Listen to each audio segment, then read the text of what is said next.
along the show today on the Sunrise Morning Show. So, Growth and Sustainability Levy Bill 2022, Excise Duty Amendment Bill 2022, and then the Income Tax Amendment number 2 Bill 2022. All these will happen.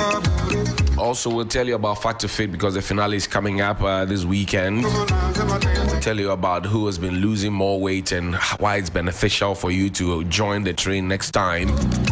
And then we will also get into some exciting conversation. You just have to sit and wait. Yeah. But how you doing, Helen? Good morning. Good morning, Johnny. I'm doing very well. How are you this morning? I am greater than a crab. Did everybody in your household sleep from night to morning, or were there some disturbances? Well, yesterday we slept. I slept quite early. I slept around 6 p.m. Yeah, but I woke up again around 12, 1-ish, 1 a.m. Okay. I couldn't sleep. I was reading. I was lost. Okay. Buried in reading, and then dozed off slightly around 3:30, 4 thereabouts. And we're back at it. We're back again. We're back again, as if we never went away. The Daily Graphic this morning says refund unearned salaries, allowances, or face prosecution. Fair Wages and Salaries Commission warns banks and employees. Ankafo Psychiatric Hospital owes suppliers 2 million Ghana cedis.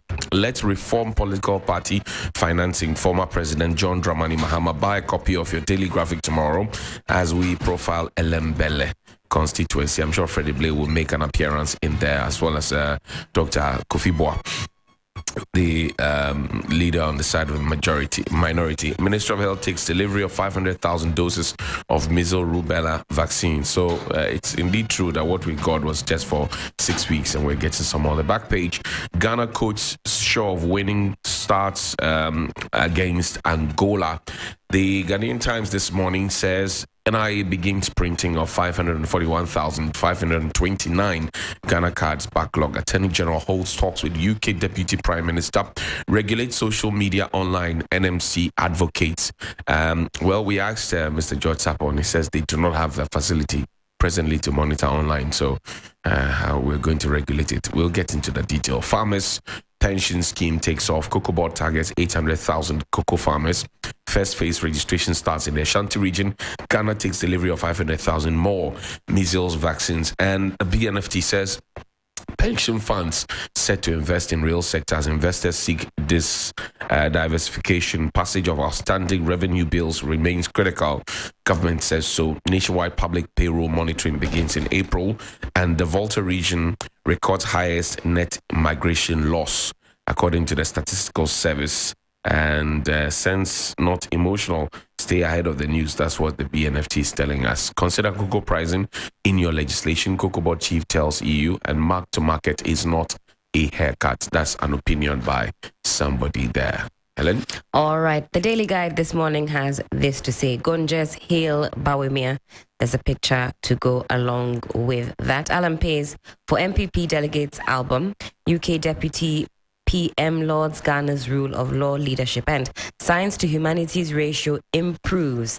Education Minister pictured on the front page. Chris Houghton faces Angola test today. You see the Black Stars also pictured here training at the Kumasi Sports Stadium. All eyes on that game today. The Meridian also has this to say. Menshia embraces Bawumia and wife. And Apostle Ebenezer Boahin loses contempt case. Cost of 35,000 Ghana cedis awarded against him. We need all hands on deck approach for Ghana's rice project. Asian African Consortium CEO, and Fitch upgrades Ghana's rating to CCC. So some CCC Nanako Tata Bongo. We're still playing games with the ratings up and down and up and down. Interestingly, now the finance ministry or the government cannot say, oh well, they got it wrong. They're just trying to talk down. There's no Lajan and Palabri issues. That's very interesting that you note. When it was a downward spiral, the metrics were off. There was an agenda against us. Now that it's going up, is there also something off with the metric? They won't respond to that one. Let's move on to the daybreak. We really like to hear good news, that's all. That's true. Poverty, our enemy. Development. Poverty, our enemy. Development, our objectives. This one is coming from Bawumia. Also, all hands needed for rice project. That's captured here again. Alan pays pays for delegates album. Business Finder: MPs cast a vital vote today on critical revenue bills needed to facilitate IMF board approval. We've heard from the minority that there may be or will be intense scrutiny and possible pushback against these bills that are going to be put forth in Parliament today. NIB bus prepaid gang, and the story is captured on pages 2, 3, and 4. We'll get into that. NPA Council wins continent. Ghana's inflation to slide below 40%. I'm not sure who's making these projections, but they do have a finance minister. Captured their trader grabbed for cooking at Kejetia, and this is the just reopened Kejetia market. You already have a trader in there. It's quite interesting. I mean, the market has a management. I've been meaning to ask this. The vice president went to the place after the management of the market, and the fire service said, "Look, we will not renew the fire license or fire certificate." The market says we need an extended, shutdown, so we're able to do the investigations. The vice president jumped the gun and opened the market. So where was the fire certificate? Where was the report from the health and safety people to say that it is now okay for people to go and sell there? Right. Once you inject politics into it, you have damaged the whole matter. And I blame the professionals for sitting and allowing the political decision to supersede their professional thinking. Because anywhere in the world, if there's fire somewhere, and based on the fire you say you are shutting down the market, the next thing for you to do is to show a fire health and safety certificate to say, after our audit, this is what we found. It is okay for people to go and sell there. Then you would have done a professional job.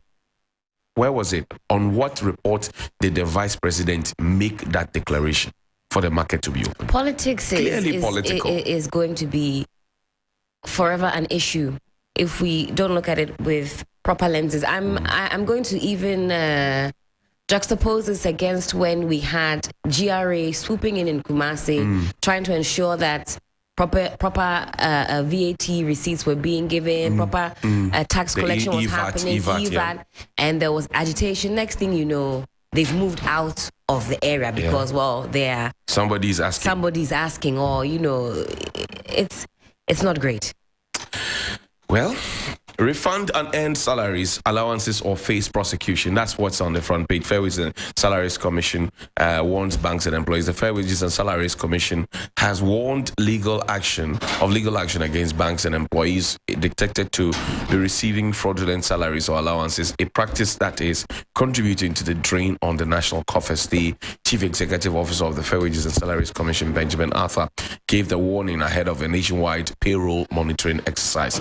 In an interview with Daily Graphic, he urged persons who might have received money such as salaries or allowances illegally or unduly to refund it on their own volition before it was detected, else they would face the full rigors of the law. I keep thinking, under President Kufuor we did headcount, right?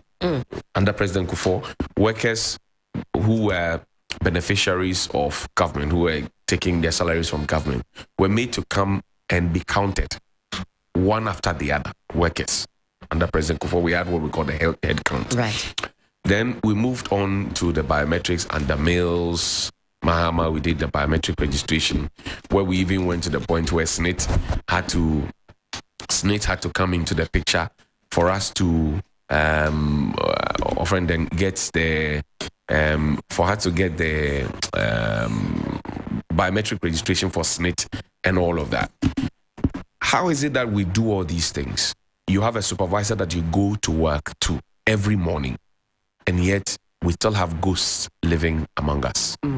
Ghosts are not supposed to be living among us. Not at all. So how is it that you have a supervisor? I have a supervisor here. You have a supervisor here. That's right. If I don't come to work for a week or so, my supervisor knows. If I don't come to work a day, my supervisor will know. How is it that it works in the private sector, but in the public sector, it never works?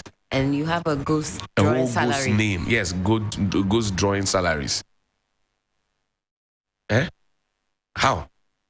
Are they buying in as a man? So honestly, I believe and I think that this is a good thing that the Fair Wages and Salaries Commission wants to do.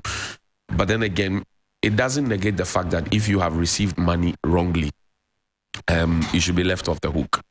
It doesn't negate the fact that, okay, if you have received it wrongly and you refund it.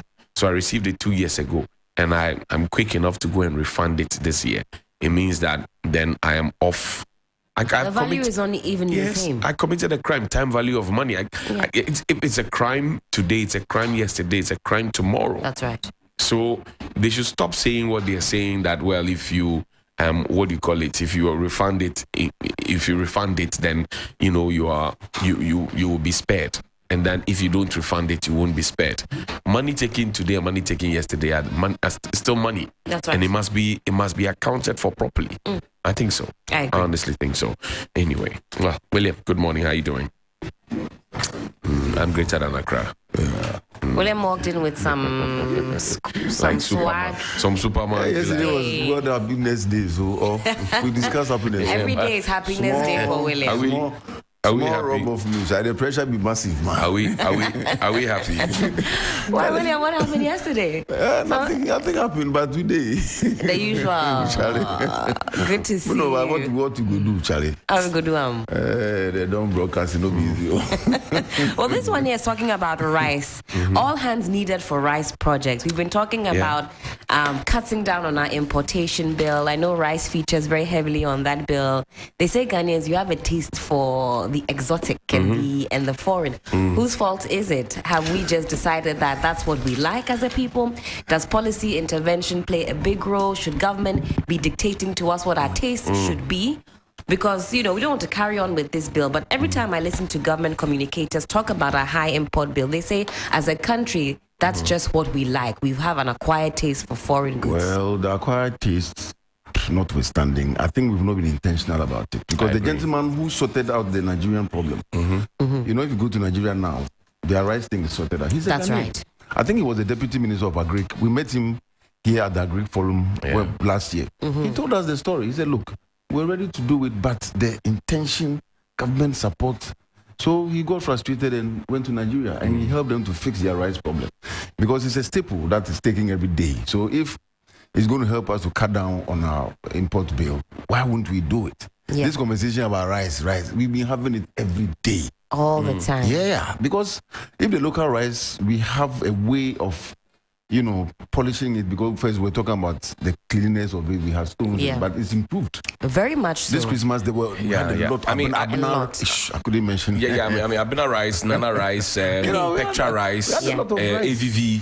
I've tried about 6 or 7 different brands of local rice, and it's all good. I really enjoy, especially when you get them brown, not super polished or refined, nutritious, delicious, also satiating. But one thing as well, I think that came up during this agric fair we had last year was even calling it Ghana rice. They say rice is rice, and within rice you have variety. So when you already have a distinction, this is Ghana rice, this is foreign rice, you're already creating that disparity in the mind. Rice is rice. So you give we have maybe long grain, short grain. If we start to look at it in that context as well, we can just move on and say, well, we have a taste for long grain. We make long grain, short grain. It's time to really sort out this rice problem. I honestly think that as a country, and I know this for a fact, we do not have a single policy to support local rice farmers. We don't. In terms of Nigeria will block. In terms of rice.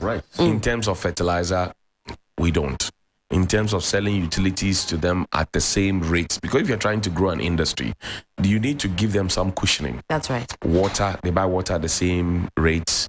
They use their own irrigation systems. They buy electricity at the same rates. They buy fuel at the same rates. When they are bringing implements through the ports, they clear them at the same exorbitant rates like everybody else. They are combined harvesters and everything. Farm hands, there's no tax holiday for them that, you're employing maybe 50, 70 farm hands. And so we're giving you tax. So we give it to Bruni when they come here. We see foreign direct investment.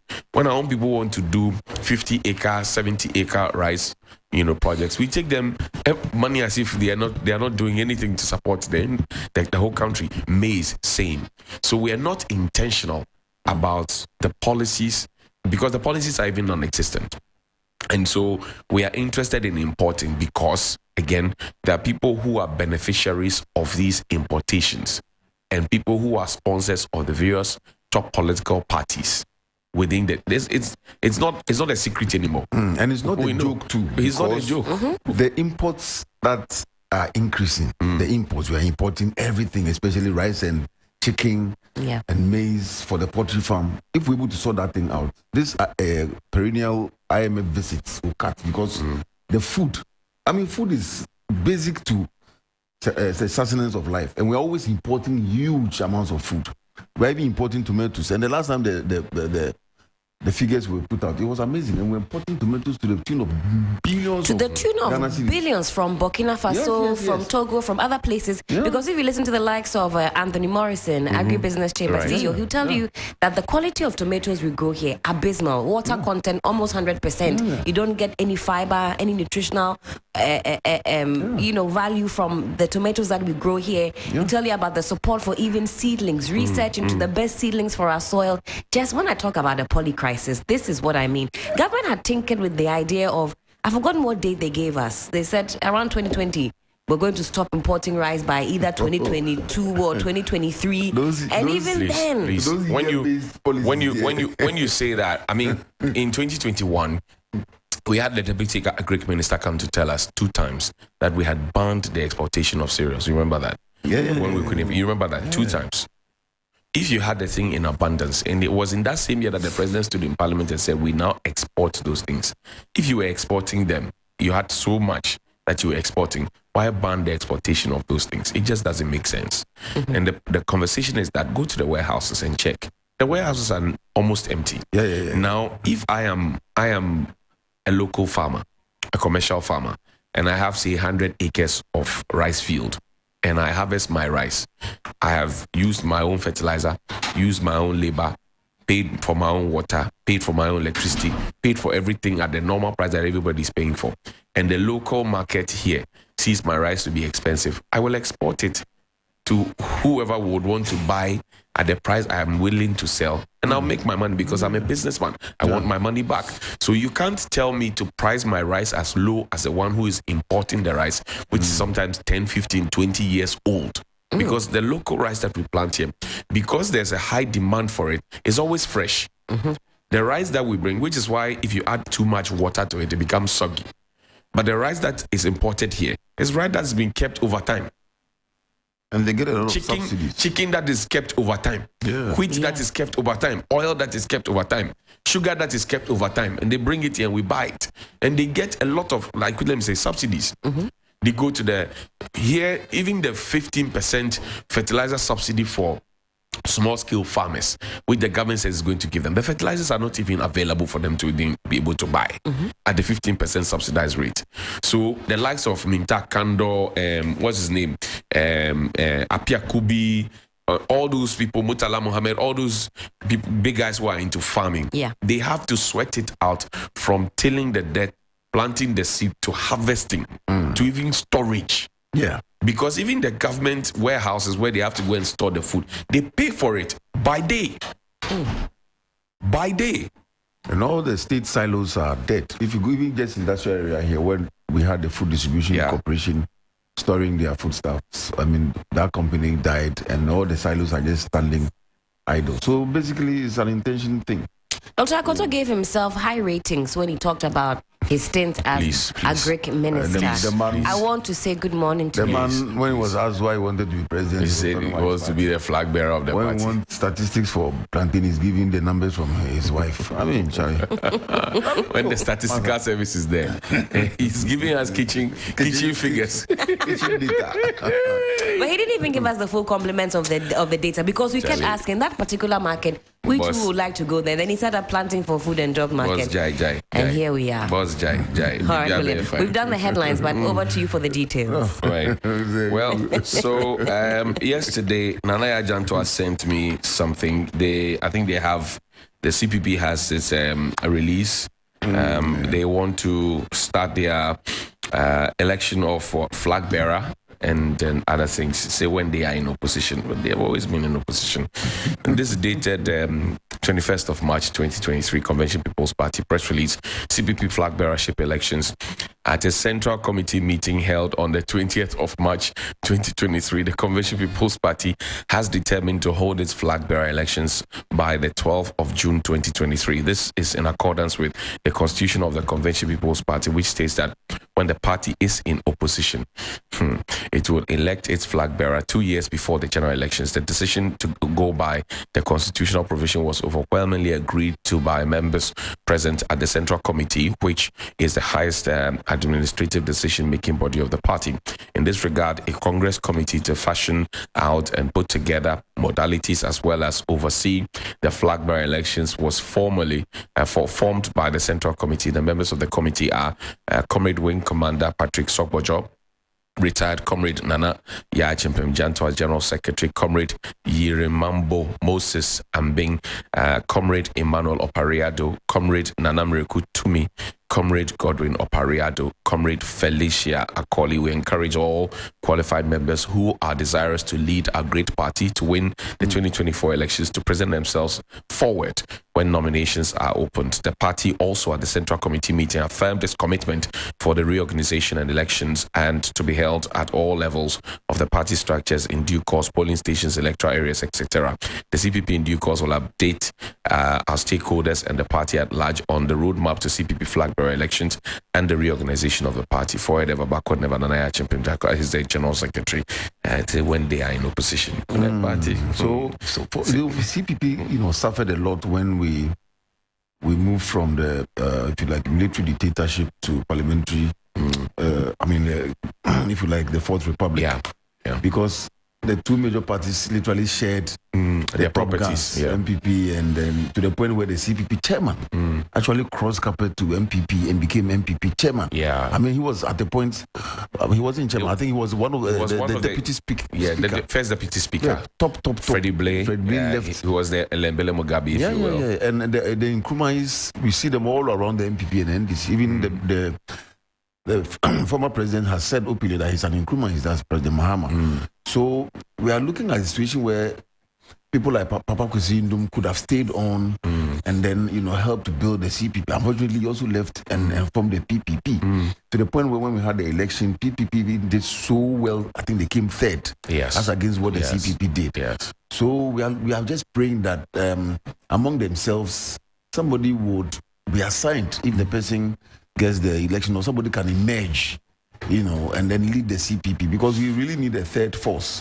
What Peter Obi did in Nigeria has given some hope to those who didn't believe in the two parties, that if the right vibe is given to the party, things will happen. So Peter Obi just came onto the scene and he did quite well, although he didn't win the election. So if CPP, the system didn't make him win the election. Well, what about the conversations are? He's made his mark. Yeah, I read yesterday that he said he was going to court. So if the CPP can reposition themselves, at least get some people into parliament. I think honestly, aside what you call Freddie Blay, there was also Samia Yaba Nkrumah, who at some point was the chairperson and who also was in parliament, as the sole holder of a seat in parliament on behalf of the CPP. The CPP has greats. Professor Vladimir Nchidanso is a CPP person. Kwesi Pratt, Kweku Baku, but CPP is like some. But it does appear that many of those great guys who are actually CPP, the likes of Bright Akwete and the rest, they choose to be CPP when they want to be CPP. That's what I'm saying. Yeah, so somebody should emerge because it does. You don't. Mr. Baku, for example, is on media, on a lot of media platforms. He speaks, but hardly would you hear him talking about CPP is stuff. more towards the elephant than right. the